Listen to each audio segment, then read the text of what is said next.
is watching over you.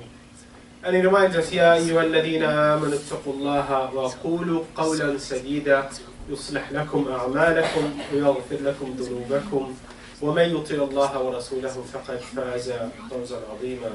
Believers, be mindful of Allah, speak in a direct fashion and to good purpose, and He will put your deeds right for you and forgive you your sins. Whoever obeys Allah and His Messenger will truly achieve a great triumph.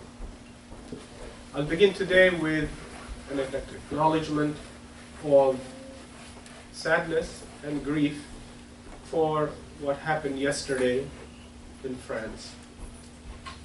And in the same breath, I want to express sadness and grief for what has been happening day in and day out in Syria, or day in and day out in Egypt, or day in and day out in Myanmar, or day in and day out in the United States, with those of our community who are targeted by aggressive police officers and police forces, those who are black, those who have been persecuted over the centuries of American history and continue to be treated in the frame of racism.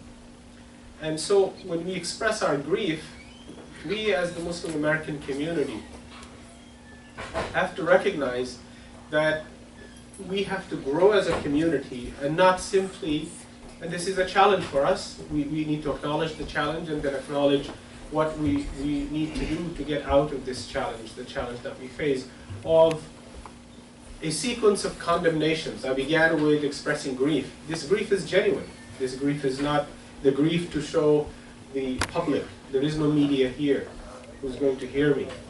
So that is not the purpose of the grief, to show to the public that we are sorry, that we as Muslims are sorry. No, we are sorry, genuinely speaking.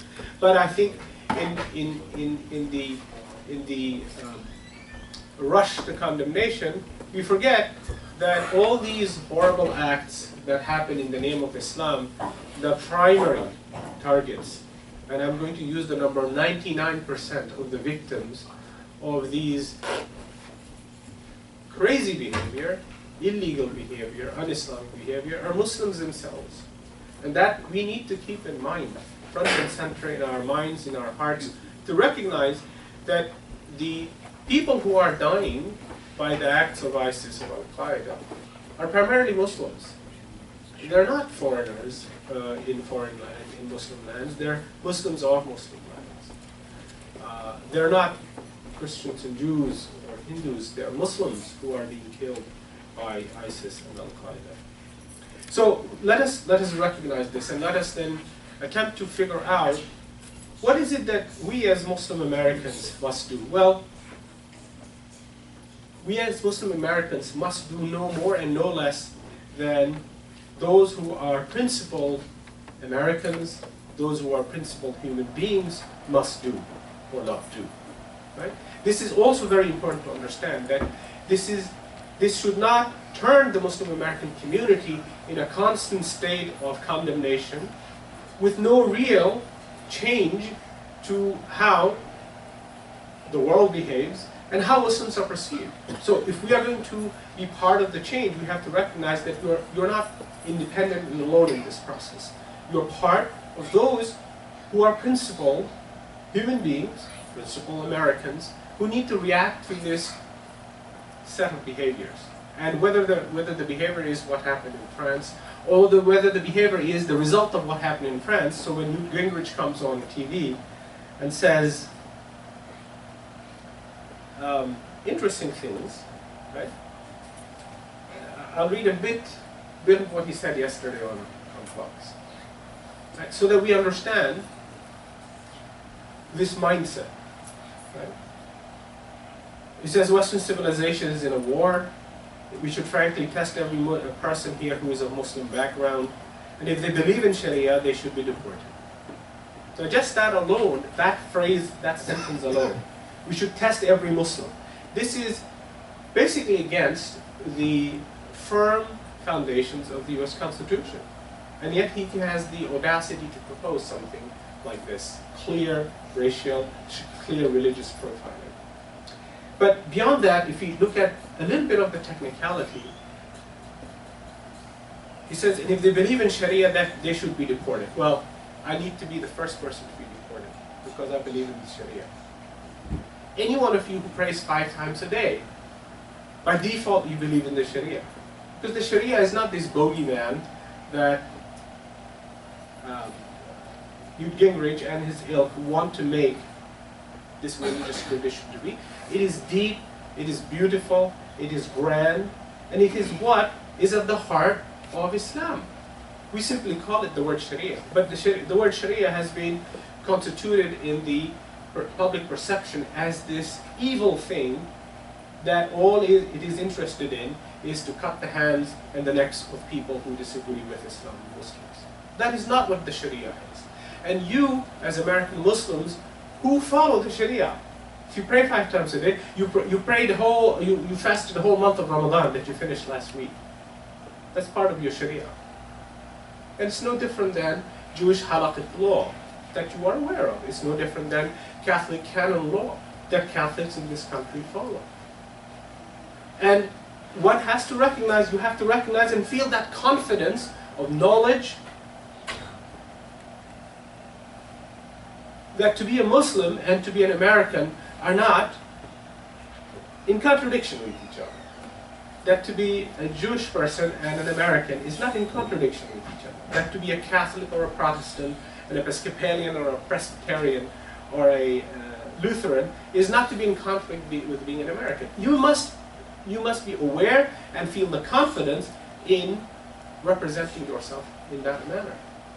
Because if you don't, then you will fall into this frame and trap of what Newt Gingrich says. You believe in the Sharia, therefore you're guilty. No. No, you do believe in the Sharia and you are not guilty.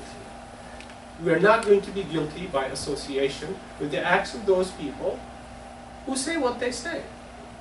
And this happens constantly in America. There are groups who will do things in the name of certain things, but we then don't go and then generalize that action by that individual in the name of a certain ideology or a certain idea with the rest of those who look like him or who think like him or who dress like him. Right? We don't do this, but we are doing this today with Muslims. So we need to stop that. And what are you going to do about it? Right? If you feel, and this is part of your faith and it's part of your, with the history of the American tradition, right? It comes from both. You know, you have chosen, a lot of you, or most of you, those of you who are children who were born here, so you're Americans by birth, right? But those of you who have immigrated here, you need to understand American history. America is a land of immigrants, right? People come here, they adopt this land's law, and by the way, following the law of the land is what? Commanded to you as Muslims from what? From the Sharia. Did everybody know that? To follow the law of the land as long as it's not in contravening God's law. If the law of the land tells you you cannot pray 5 times a day, you'll be persecuted if you pray 5 times a day, then you cannot be part of this society. The US Constitution doesn't say that. Right? It actually guarantees you religious freedom. So the law of the land is something that the Sharia tradition, the scholarly Sharia tradition, says you must comply with, as long as it doesn't contravene the law of God. And the law of God is, you know, the law of God is contained. It's not something huge. It's very specific and very constrained. So recognize your tradition, your Islamic tradition, your Muslim tradition, but also recognize the tradition of the country that you live in. Okay? It has the framework of justice. At the same time, it has a history of injustice. Can I say that again? It has a framework of justice with a history of injustice by one group against another. That is what America is. So you must, if you haven't chosen to do so yet, you must grow up and understand what America is and engage in this process. Because change is also possible in this American context. There was a time when an African American couldn't walk into a restaurant that was labeled white only. Now they can. Doesn't mean racism is gone from America. By far from it, right? Racism hasn't left America just because the civil rights movement allowed African Americans to drink from the same water fountain and go into the same restaurant. That doesn't mean racism is gone. That doesn't mean institutional racism in West Philly and poor parts of large cities of the United States has disappeared. It hasn't. There's a lot of work to be done. But recognizing that change came because of the diligent sacrifice of people, good people, conscientious people, is part of the American tradition, and it's frankly part of Muslim history. When people who are principled, in our tradition we call them Muslims, right? We call them mu'mineen, right? When mu'mineen, when believers who submit their will to Allah's will, behave in principled matters, things change. Societies change. Communities change. Your families change. When you behave and compromise in behaving in principled ways, then nothing changes. Everything gets worse. And that is our opportunity, brothers and sisters. Very frankly speaking, Allah is testing you as believers. You say you believe and Allah will not test you. Allah has reminded us over and over again. When you declare your belief, an unconditional belief in Allah subhanahu wa ta'ala, He will test you. He will test you by means of others around you. By means of Muslims, by means of those who are not, by means of the society at large. And that is what we are being tested upon. So, it should not sadden you that Newt Gingrich or anyone else says what they say. It should, if anything, embolden you, empower you, encourage you to stand up with and in partnership with those others who are good, conscientious people, and say no to this kind of rhetoric and work to change this. Right? So the Muslim is balanced in his and her approach to dealing with society. Right? Allah subhanahu wa ta'ala reminds us that this is a community of the median, of the middle. And how does that translate in our context? What is the median community? What does one who belongs to the median community that God has sanctioned, how should you behave today? You express sorrow for France without taking ownership of the act of that individual, without generalizing the act of that individual to all of the society. But you express sadness. You don't let Newt Gingrich and his ilk say the wrong things without speaking up and saying that is wrong. Right? Both have to happen. What you can't do is say, oh, I can't speak out against Newt Gingrich and this nonsense, because if I do, then it will mean I am condoning rather than condemning what happened in France. No, we have to be very clear. Your mind has to be extremely clear. Your heart has to be clear. And you have to do this with full faith in God and in cooperation with those who are good around you. This is the need of the times. And this is the test of the times to the community of believers, to the community of those who say they follow Allah and His Prophet sallallahu alaihi wasallam. أقول قولي هذا أستغفر الله لي ولكم.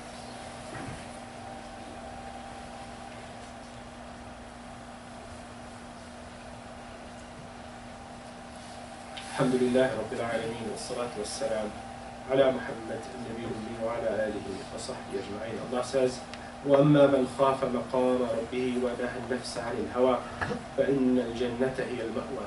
I used these two ayat to open my khutbah last Wednesday at the Eid here. For anyone who feared the meeting with his Lord and restrained himself from base desires. This was the ultimate message and learning and lesson from Ramadan, that when we fasted, we restrained ourselves from eating and drinking, even though that's permissible in the daytime, it wasn't permissible. And when you restrain yourself, you develop the capacity, the tenacity, the capability to obey Allah subhanahu wa ta'ala against your own desires. This is a powerful training that you have received. So lean into that powerful training and recognize how you need to behave in the face of evil, in the face of those who do wrong. And Allah promises the one who does this, فَإِنَّ الْجَنَّةَ هِيَ الْمَأْوَى, paradise will be home for that type of a person. This is a promise from God. And we need to learn in all situations and circumstances how properly to be the witnesses to truth and justice. You speak up for truth and justice, even if it is against your own interest. So to say openly and clearly that what this person did, maybe in the name of Islam, maybe not, that a few more hours will tell you whether it's constructed or concocted or real, regardless. If he did this in the name of Islam, you must stand up and say, not in our name, not in the name of Islam and Muslims. We cannot accept this. And the tendency towards extremism, again, as the Muslim American community, that arises, the tendency to extremism that arises in any community when members of that community walk away and move away from the median understanding of this text of the Quran. If you see this as a Muslim, what must you do? Call that out. And say, no, this is not the understanding of Islam and Muslims. Right? This is not the understanding of Islam and Muslims. And we have done that. The Muslim American community has done that over and over again. And at the same time, when politicians, and this has been going on every election cycle for the last 5 elections, we have noticed this repeated pattern. Right? Every presidential election cycle, it spikes. The demonization of Islam and Muslims spikes. Recognize that as, if you wish, as a test from Allah, if you wish as a challenge for you, if you wish as an opportunity for you to normalize the understanding of Islam and Muslims in the hearts and minds of the public. That's your opportunity. That's your obligation. You may accept it willingly, and then Allah will help you fulfill that obligation. You may accept it as a test, and Allah may help you. You may reject it, and Allah's help will not be with you. Don't reject it. Did you choose to be born to your mother and to your father? You didn't. Did you choose to be born in this age and day? You didn't. This is what Allah willed for you. So recognize that in the acceptance of Allah's will is the best recourse for the believer. We know this. You know this in your heart, right? You know this in your heart, then strengthen the hearts of your children, of your families. That this is the right and time and place for you to live and for you to behave in the principal manner in which Muslims are accustomed to behave. إن الله وملائكته يصلون على النبي يا أيها الذين آمنوا صلوا عليه وسلموا تسليما اللهم صل على محمد وعلى آل محمد كما صليت على إبراهيم وعلى آل إبراهيم في العالمين إنك حميد مجيد ربنا آتنا في الدنيا حسنة وفي الآخرة حسنة وقنا عذاب النار ربنا لا تزغ قلوبنا بعد إذ هديتنا وهب لنا من لدنك رحمة إنك أنت الوهاب ربنا لا تؤاخذنا إن نسينا أو أخطأنا ربنا ولا تحمل علينا إصرا كما حملته على الذين من قبلنا ربنا ولا تحملنا ما لا طاقة لنا به واعف عنا واغفر لنا وارحمنا أنت مولانا فانصرنا على القوم الكافرين عباد الله إن الله يأمر بالعدل والإحسان وإيتاء ذي القربى وينهى عن الفحشاء والمنكر والبغي يعظكم لعلكم تذكرون